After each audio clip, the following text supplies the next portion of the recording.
ہمارے بچے ماں باپ کی جمع پونجی بھی بیچ کے وہ دارالکفر میں شفٹ ہونا چاہتے ہیں، وہاں جا کے اپنے مستقبل کی فکر کرتے ہیں۔ مستقبل کہیں داؤ پہ تو نہیں لگ رہا کہ ہم دارالاسلام کی جو بہرحال جو برکتیں ہیں ایمان کے حوالے سے، جو آسانیاں ہیں، اور پھر جیسے تیسے بھی ہم بہت ترقی یافتہ نہ صحیح لیکن کم از کم ہمیں ہمارے بچوں کے حوالے سے یہ سہولت تو موجود میسر نظر آتی ہے کہ ہمارے بعد بھی یہ کہیں نہ کہیں تھوڑا بہت ایمان کے ساتھ جڑے رہیں گے، اور وہاں جا کے تو یہ صورتحال باقی نہیں رہتی۔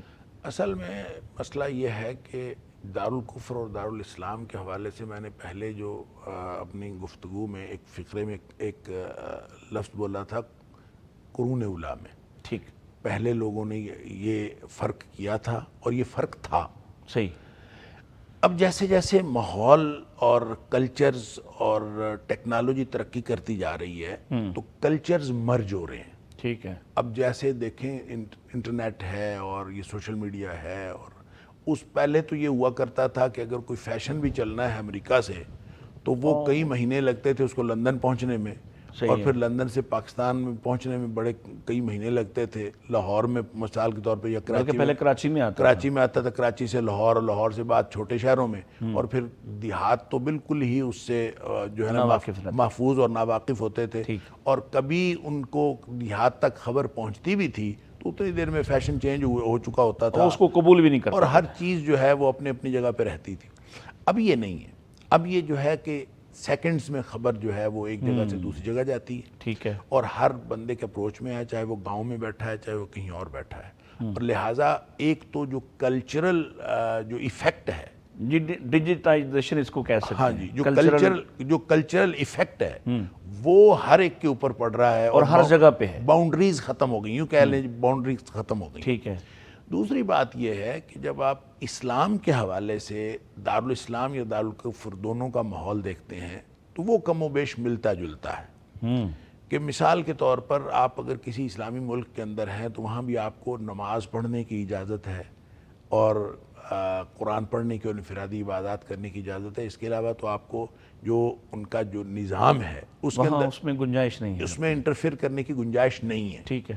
یہی صورتحال دارالکفر کے اندر ہے، وہاں بھی آپ کو نمازیں پڑھنے کی اجازت ہے، انفرادی عبادات کرنے کی اجازت ہے، اس سے ان کو کوئی غرض نہیں ہے، اور ان انفرادی انہوں نے چیزوں کو تقسیم کر لیا ہے، کچھ اجتماعی چیزیں ہیں، کچھ انفرادی چیزیں ہیں، اور انفرادی چیزوں میں آپ جتنا مرضی ایکسل کرتے رہیں کسی بھی گورنمنٹ کو کوئی پرابلم نہیں ہوتا۔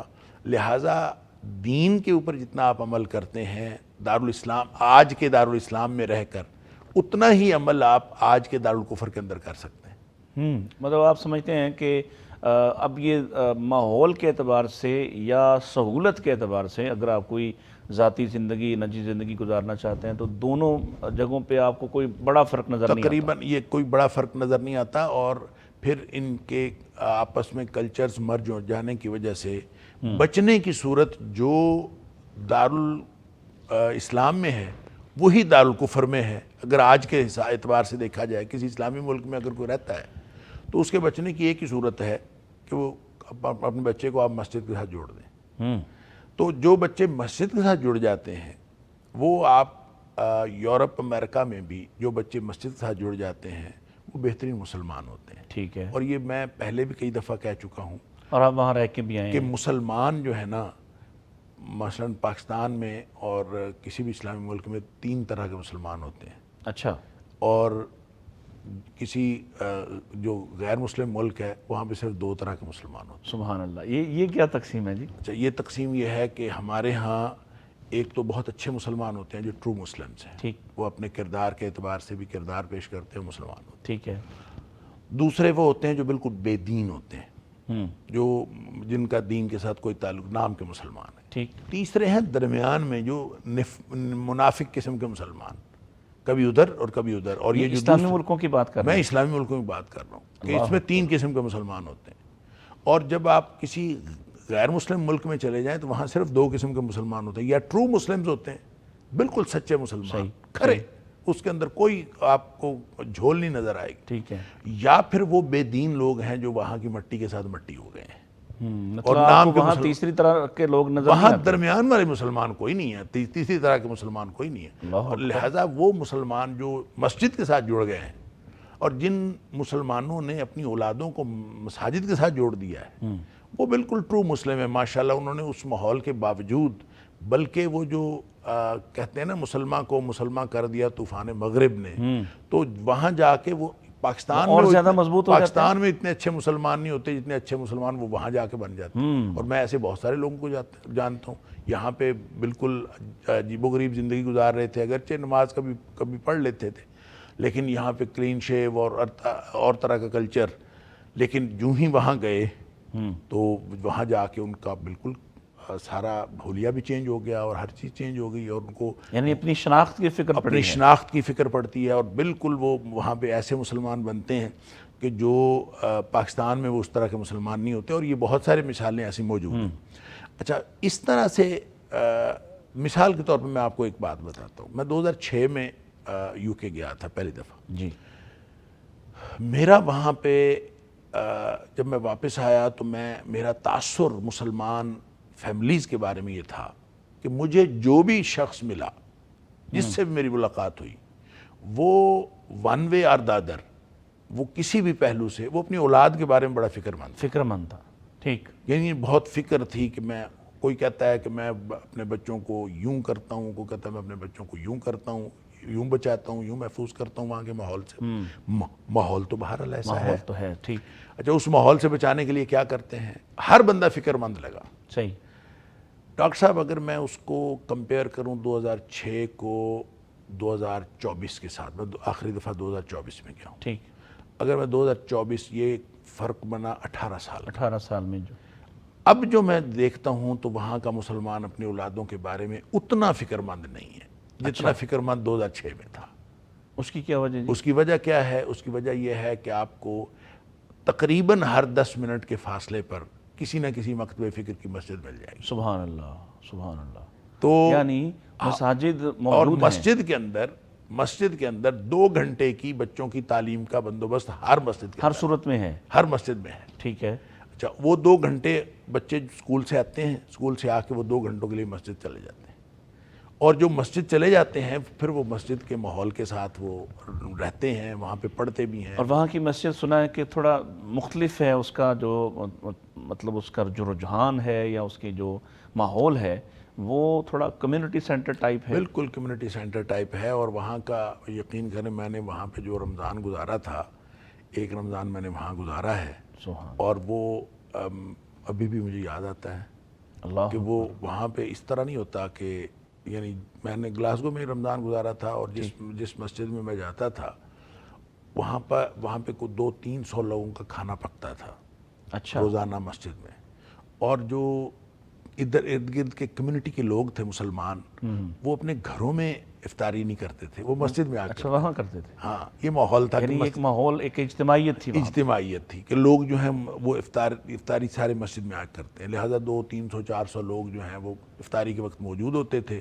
اور ایک بالکل ایسا جیسے کہ ایک کوئی فنکشن ہو رہا ہے، اور آپس میں بڑا پیار محبت. پھر اس کے بعد وہیں مسجد میں رہنا، پھر عشاء کی نماز پڑھنا، پھر عشاء کے بعد تراویح پڑھنا، تراویح کے بعد پھر دیر تک جو ہے وہ وہاں بیٹھے رہنا. پھر وہاں سے تراویح کے بعد لوگ گھروں کو جاتے تھے. تو ایک بڑا مطلب اور ایک روحانیت بھرا ماحول تھا جو وہاں کی مساجد کے اندر بہرحال میں نے دیکھا. تو اس کا مطلب یہ ہے، میں اس ساری باتوں کو کنکلوڈ کروں کہ جو فرق ہے وہ مساجد کے ساتھ جڑنے یا نہ جڑنے کا ہے. ٹھیک ہے. جو لوگ مساجد کے ساتھ جڑے ہوئے ہیں ان کو اللہ تعالیٰ محفوظ رکھتا ہے، اور جنہوں نے اپنی اولادوں کو مساجد کے ساتھ جوڑ دیا ہے ان کو بھی اللہ تعالیٰ محفوظ رکھتا ہے. اس کی وجہ یہ ہے کہ اللہ کریم نے 2 ٹولز بتائے، ایک نماز ہے، ایک قرآن ہے. لوگ جب مسجد میں جاتے ہیں تو وہ نماز بھی پڑھتے ہیں، قرآن بھی پڑھتے ہیں. دونوں چیزوں سے جڑ جاتے ہیں. ہاں جی، قرآن اور نماز سے جڑ جاتے ہیں. تو ان الصلاۃ تنہی عن الفحشاء والمنکر، نماز جو ہے وہ بے حیائی اور برائی کے کاموں سے روکتی ہے. یہ ایک گویا سینسرشپ اللہ کریم نے ہمیشہ کے لیے لگا دی. ٹھیک ہے. آپ نہیں روک سکتے، نماز روک سکتی ہے. اور کچھ نہ ہو، جتنی دیر آپ مسجد میں ہیں، نماز کے ساتھ ہیں، اتنی دیر تو. اور دوسرا ہے قرآن. ان ھذا القرآن یہدی للتی ہی اقوم. یہ قرآن جو ہے وہ سیدھے رستے پہ آپ کو لے جاتا ہے. لہٰذا جب آپ نے بچوں کو قرآن اور نماز کے ساتھ جوڑ دیا تو آپ بھلے پاکستان میں بیٹھے ہیں، بھلے آپ کسی بڑے شہر میں بیٹھے ہیں، بھلے آپ کسی گاؤں میں بیٹھے ہیں، یا آپ کسی نیو یارک میں بیٹھے ہیں، یا آپ جاپان میں بیٹھے ہیں، یا لندن میں بیٹھے ہیں، آپ نے اگر اپنے بچوں کو نماز اور قرآن سے جوڑ دیا ہے تو انشاءاللہ یہ دونوں ٹول ایسے ہیں جو بچوں کو ماحول کی ساری خباثتوں سے بچا لیں گے۔ سبحان اللہ، سبحان لہٰذا یہ ہے وہ فرق جو پہلے بہت زیادہ ہوا کرتا تھا کہ دارالکفر کے اندر یہ ماحول نہیں ملتا تھا، ٹھیک ہے، اس لیے جو ہے وہ کیٹیگوریکلی منع کر دیا گیا کہ دارالکفر کے اندر نہیں رہنا، لیکن اب وہ ماحول کا وہ فرق نہیں رہا، یا اتنا نہیں رہا، فرق تو ہے لیکن اتنا فرق نہیں رہا۔ اس لیے میں یہ سمجھتا ہوں کہ دارالاسلام اور دارالکفر کی وہ ڈیفینیشنز جو پہلے کی گئیں وہ اب صادق نہیں آتی۔ اس لیے آپ بچوں کو یا جو لوگ روزی کے لیے یا اپنے مختلف مقاصد کے لیے جاتے ہیں ان کو آپ وہ حکم نہیں لگا سکتے کہ وہ دارالکفر میں جو قرون اولیٰ میں حکم لگتا تھا، لیکن بہرحال ماحول کا فرق تو پھر بھی ہے۔ آپ وہاں مثال کے طور پر اتنے بڑے فرق ہیں، اب مثال کے طور پر یہاں آپ کو اذان کی آواز سنائی دیتی ہے، وہاں آپ کو اذان کی آواز سنائی نہیں دیتی۔ اذان جو ہے مسجد کے اندر ہوتی ہے، بس آپ وہاں رہ رہے ہیں، چاہے آپ مسجد کے پڑوس میں رہ رہے ہوں، آپ کو اذان کی آواز نہیں سنائی دیتی۔ اور یہ اتنا بڑا یعنی اتنی بڑی رحمت ہے اللہ تعالیٰ کی، جہاں کہیں آپ کو اذان کی آواز سنائی دے رہی ہو تو اس سے ہی بہت ساری رحمتیں آپ کے گھر کے اندر آتی ہیں کہ آپ کو اذان کی آواز سنائی دیتی ہے۔ تو اس طرح کی بہت ساری چیزیں ہیں کہ آپ اگر ماحول کی بات کریں تو وہ ماحول ایسا نہیں ہے کہ آپ اپنے بچے کو وہاں چھوڑ دیں۔ آپ نے بہرحال بچے کو اسکول میں پڑھانا ہے، آپ نے بچے کو کالج یونیورسٹی میں بھیجنا ہے، اور وہ جو ماحول ہے وہاں کا، نہ اسکولوں کا ماحول نہ کالجوں یونیورسٹیوں کا ماحول، وہ بہرحال ایسا نہیں ہے کہ آپ کہیں کہ ہمارا بچہ جو ہے وہ محفوظ رہے گا۔ وہاں پہ بچے کی فکر جو ہے وہ ختم نہیں ہو سکتی، اور لوگ جو ہے اپنی نسلوں کو بچانے کے لیے نکل آتے ہیں، پھر وہاں سے واپس آ جاتے ہیں۔ جب بچے بڑے ہوتے ہیں پھر ان کو پریشانی ہوتی ہے کہ اپنے بچوں کو جو ہے وہ بچانا ہے، تو وہ جو نکل آتے ہیں وہ نکل آتے ہیں۔ پھر بچے اگر بڑے ہو جائیں تو پھر وہ بچے مانتے بھی نہیں ہیں، بچے وہ کہتے ہیں آپ کا ملک ہے، وہاں کی آزادی اور طرح کی ہے، ہاں آپ کا ملک ہے، آپ جائیں، ہم نہیں جا سکتے۔ تو بہرحال ان دونوں طرح کے اگر ہم کمپیریزن کریں تو ماحول کا فرق آج بھی موجود ہے، اور جن لوگوں نے اس ماحول سے بچنا ہو اور اپنی اولاد کو بچانا ہو تو وہ تو ہمیشہ پرائورٹائز کریں گے کہ وہ کسی اسلامی ملک کے اندر رہیں۔ اور اگر کوئی اسلامی ملک کے اندر بھی ماحول اگر ویسا ہے، اور اسلامی ملکوں میں بھی اگر آپ اس وقت کے موجود اسلامی ممالک کے ماحول کا جائزہ لیں تو ہر ملک میں ایک جیسا ماحول نہیں ہے۔